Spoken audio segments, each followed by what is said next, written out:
Hello everyone. Today I shall discuss about numerical weather prediction or NWP.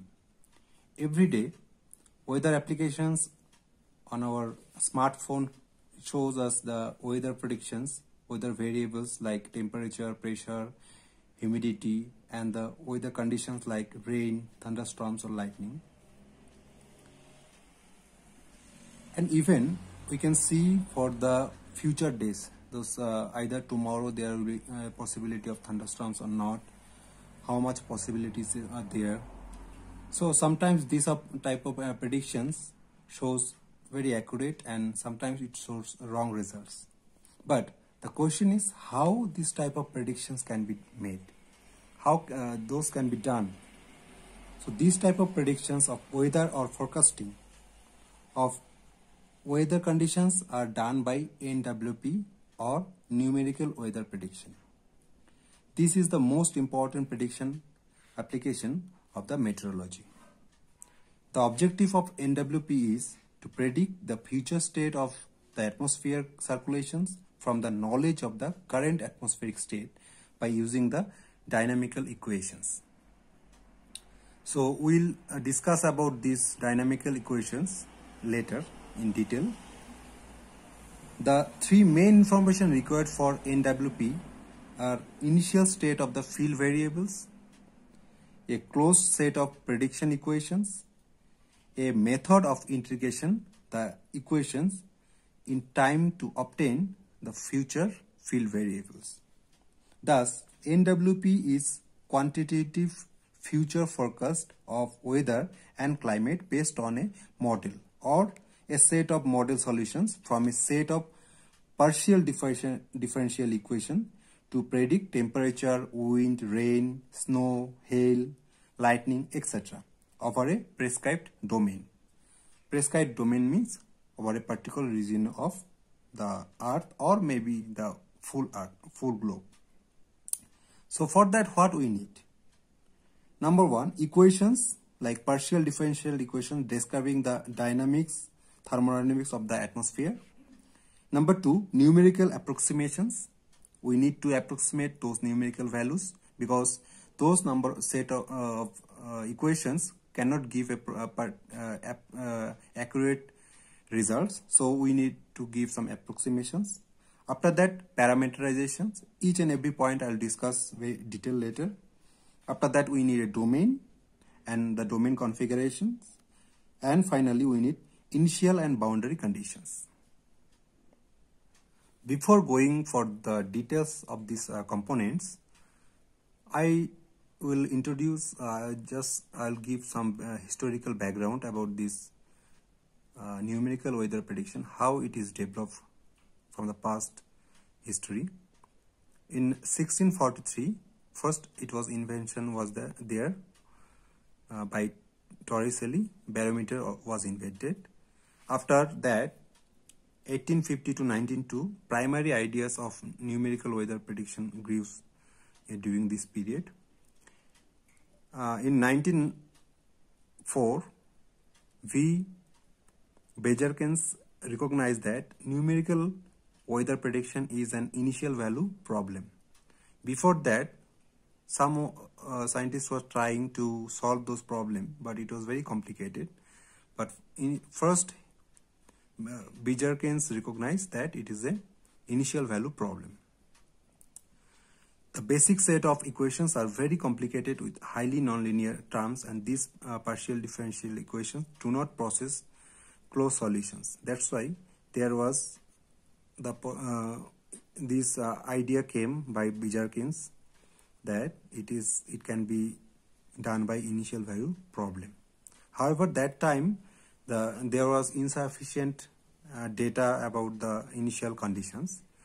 Later, 1922, L.F. Richardson solved the system of equations by desk calculator, but it was very complicated. He took around 2 years to solve the equations. And of course, this was a failure, complete failure, but it was giving the basic idea about the next step of the numerical weather prediction. In 1930, inventions of radio sonde for upper air data has been invented. So that time it gave a very valuable input about the boundary conditions. Nowadays, satellite observations, ground observations, balloon and high performance computers are giving a huge improvements on numerical weather predictions. Now, this was the historical background about this numerical weather prediction. Next step, we will discuss about the equations and how those equations are coming from which parameters. Those we will discuss in detail.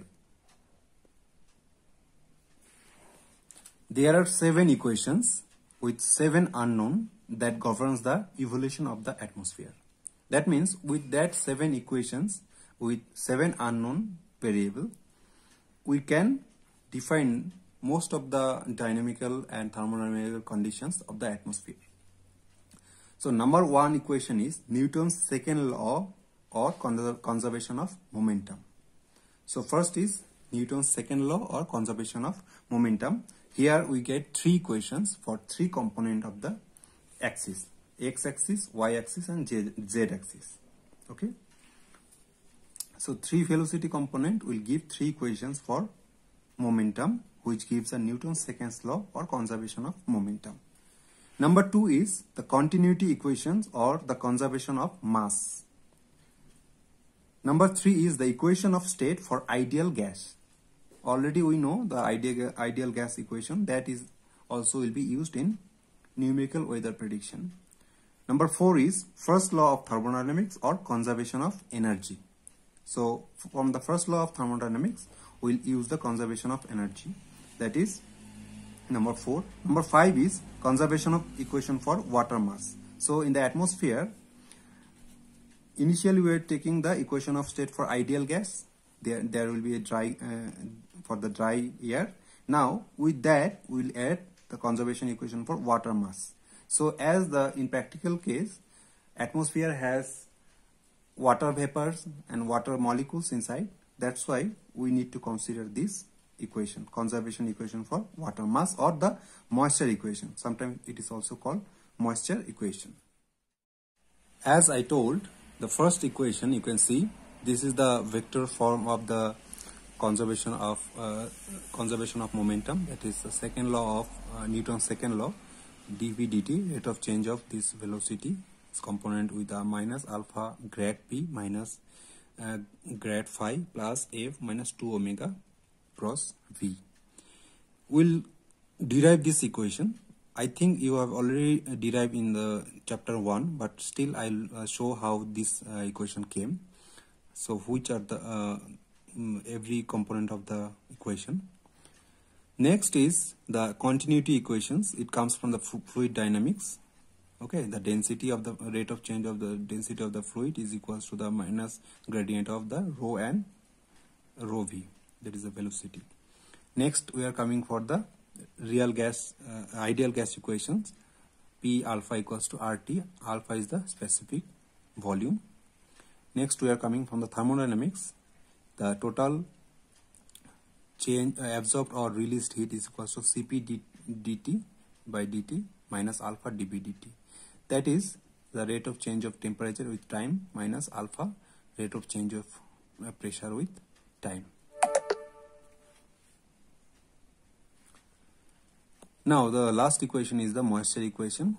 It is already you have learned in the microphysical part in the thermodynamics. So here all the conventions are used in the this is the velocity with 3 components of velocity u, v and w. Horizontal along the eastward direction, u, v along the positive northward direction, and w is the positive upward direction. Now alpha is the specific volume, rho is the density of the air. Here omega is the Coriolis parameter, P is the pressure, T temperature, phi is the geopotential height, Q is the water vapor mixing ratio, now amount of water vapor per unit volume of unit mass of the air, Q is the heat absorbed or released, E is evaporation. In the last question we have used evaporation, and C is the condensation, R is the real gas constant and F is the frictional force. So with this, here you can see equation 1. It is, if we describe in different components, x, y and z component, then it will be 3 components of the equation. So 3, 4, 5, 6, 7. These 7 equations is needed to in the numerical weather prediction. So before going for other parts of the numerical weather predictions, let us see how these equations are coming. So first we'll consider about the momentum equation, equation 1. So I'll start from detailed description. First I'll consider about the rotating frame of reference, because Earth is rotating in its axis. So for that we have to make a relationship between the inertial frame and the rotating frame of reference. So for that, let us consider a vector. A is given by this equation, that is well known. After that, this A, if it is in rotating frame, then we are representing by I dash, AX dash plus J dash. These are the unit vectors along X, Y and Z directions. Now the total derivative, when we are considering from the up means rotating frame, the total derivative of A is given by, because I and A both are changing, I fixed dAx dt, J fixed dAy dt and K fixed dAz dt. Similarly, this part, again this can be represented in the rotating frame, I prime Ax prime, and similarly other parts. Here you see I also changing, the I also unit vectors and it is changing. So when A prime is fixed, I is changing, Ay prime is fixed, J is changing, and Az prime is fixed and K is changing with time. Now this part, you can see this part is similar as dA dt. Okay, the left part is this one. Now as I, J and K are the unit vectors in the rotating frame, di prime dt, dj prime dt and dk prime dt are the unit velocities along the respective directions. Now, so if it is like this, di prime dt is equals to omega cross I. Omega is the angular velocity. So allow similarly J and K. So what we get combining these two equations, dA whole total derivative is equals to the inertial frame derivative, this part, and this part comes omega cross A. Okay, so I, J and K making the A vector. So this is well known. Though it is well known, I am just showing because it will be, this equation will be needing in our momentum equation. Now second part we are coming, we have to derive the momentum equation. So first we are considering the Newton's second law of motion. So Newton's second law of motion, in the total derivative, if UA is the velocity, then we can write like this, summation of F. So rate of change of momentum is equals to the force. That is the second law of Newton's second law. Now this is the total real forces available in the on the Earth's surface. So this force may come from the different parts like frictional force, Coriolis force, different parts will come. I will discuss it later.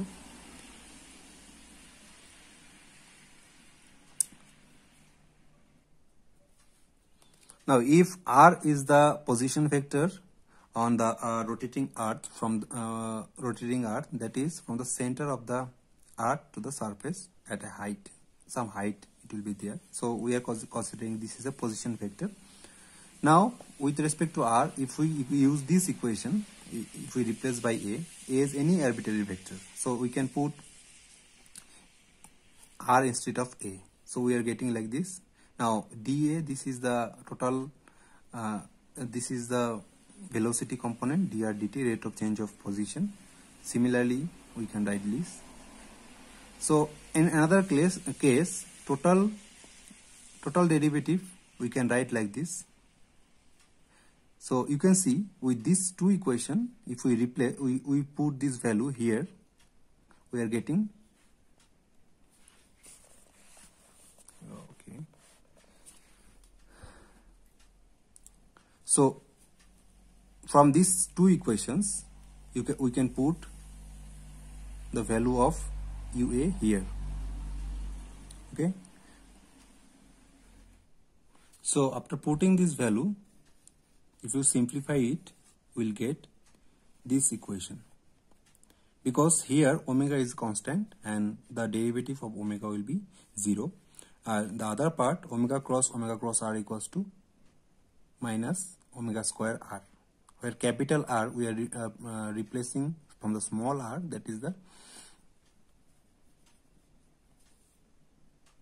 axis of rotation, earth axis of rotation. So r is replaced by capital R with a magnitude of axis of rotation.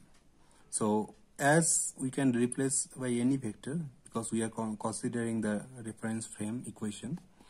So now you can see, if we consider a frictional force Fr and G is the gravity term, and 1 by rho grad P is the pressure gradient force, already you know that is the pressure gradient force. Now these components, if we put together, we will get from equation 5 and 2. So equation 2 was this equation, you can see, this is the equation. So sum of all the forces. So we are considering frictional force, gravitational force and the pressure gradient force together. So all the components we are writing here. Du dt equals to first term minus 2 omega cross u minus 1 by rho grad P plus G plus Fr. So all the component like frictional force, gravitational force, pressure gradient force are assumed here in this equation. Okay.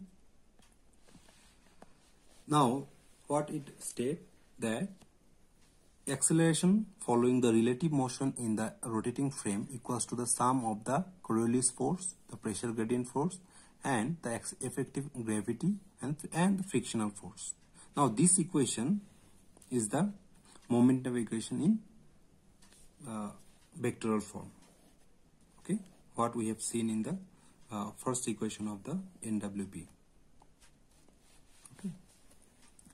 Now another thing is, in vectoral form, equation cannot be solved practically.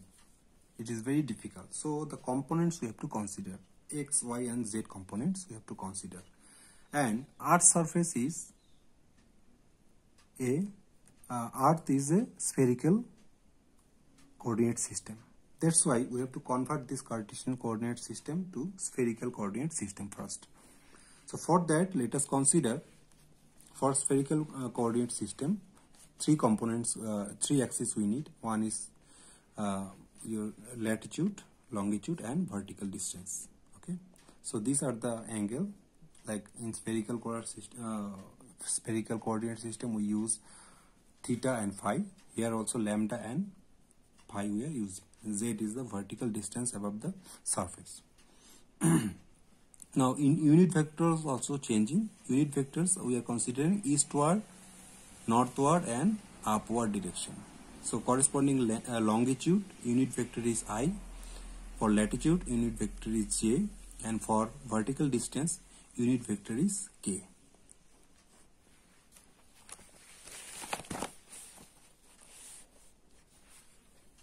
Now here in this coordinate system, we can define the U, V and W component of the wind. U is the r cos phi d lambda dt, V is equals to r d phi dt and W is equals to dz dt.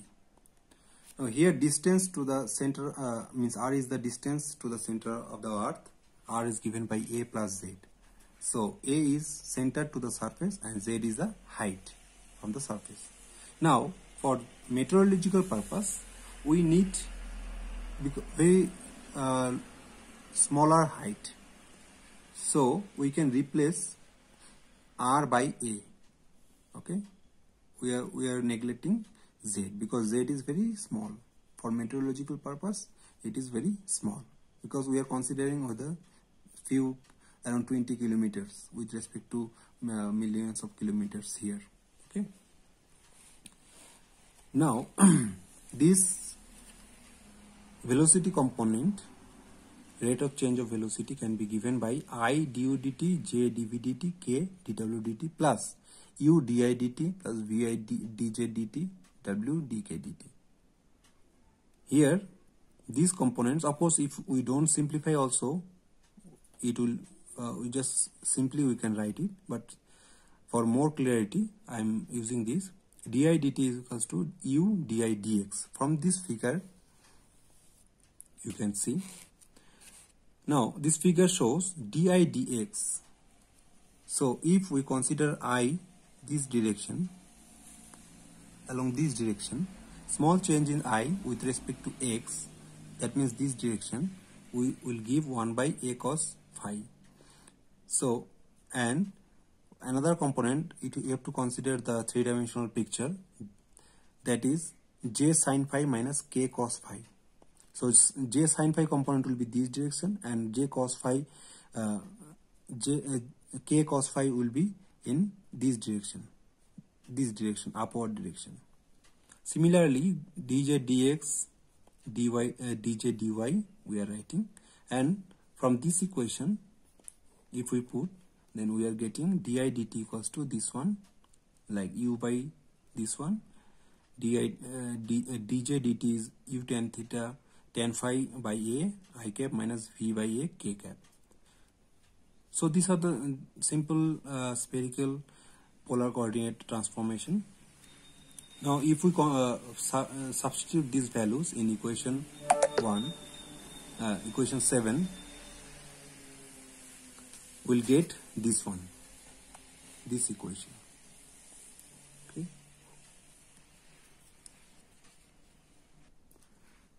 Now the other term also should be converted. So cross product formula, if we use 2 omega cross U, so we can write this one. From there we will simplify the equation, and after that another component is pressure gradient force. We can write like this, different components.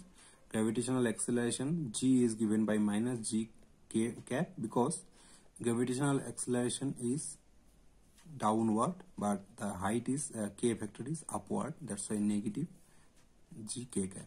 So gravitational acceleration only vertically it works, that's why we use only K cap. Now frictional force can also be written like this. Now this all forces, if we combine, you can see du, we are getting the U component, V component, and the W component of the momentum. These three equations are very important for numerical weather prediction.